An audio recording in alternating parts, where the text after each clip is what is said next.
బాగుగా కనిపెట్టును.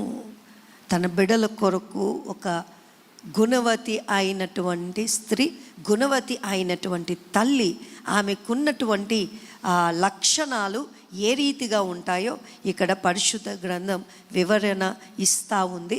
బలము ఘనత ఆమెకు వస్త్రములంట. ఆమె రాబో కాలము విషయమై నిర్భయముగా ఉంటుంది అంట.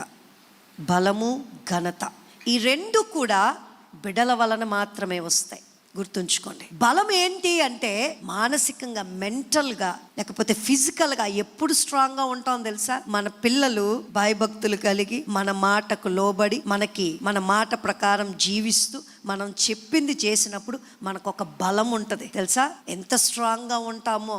నాకేంటి, నా కొడుకున్నాడు, నాకేంటి, నా కూతురు ఉంది. తల్లిదండ్రులకి బలం ఎక్కడ నుండి వస్తుంది అంటే వారి బిడలను బట్టే వస్తుంది. ఘనత ఎక్కడ నుండి వస్తుంది అంటే వారి బిడలను బట్టే వస్తుంది. మన మాట ప్రకారం జీవిస్తూ మనం చెప్పింది చేసినప్పుడు మనకు ఒక బలం ఉంటుంది తెలుసా? ఎంత స్ట్రాంగ్గా ఉంటామో.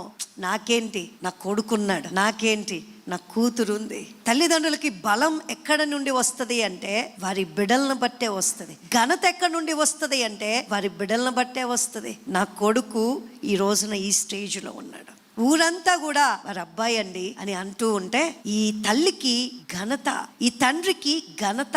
గమనించండి, ఈ బిడల నుండి ఈ బలము ఘనత తల్లిదండ్రులైనటువంటి వారికి రావాలి అంటే ఎలాంటి పరిస్థితులు ఆ కుటుంబంలో చోటు చేసుకోవాలి అంటారు? ఎక్కువ శాతం తండ్రి కన్నా కూడా తల్లి మీద భారం ఎక్కువ ఉంటుంది. కారణం ఏంటి అంటే తండ్రి పనికి వెళ్తూ ఉంటాడు, ఆయన ఉదయం వెళ్ళి సాయంత్రం వస్తూ ఉంటాడు, కుటుంబం కోసం కష్టపడుతూ ఉంటాడు. కాబట్టి ఇంటిలో ఉన్నటువంటి తల్లి బిడలను సంరక్షించుకుంటూ, కాచుకుంటూ, చెప్పుకుంటూ, అన్నిటినీ నేర్పించుకుంటూ ఉంటుంది. కనుక ఆ తల్లికి ఎక్కువ బాధ్యతలు ఆమెకే ఇవ్వడం మనం చూస్తూ ఉంటాం.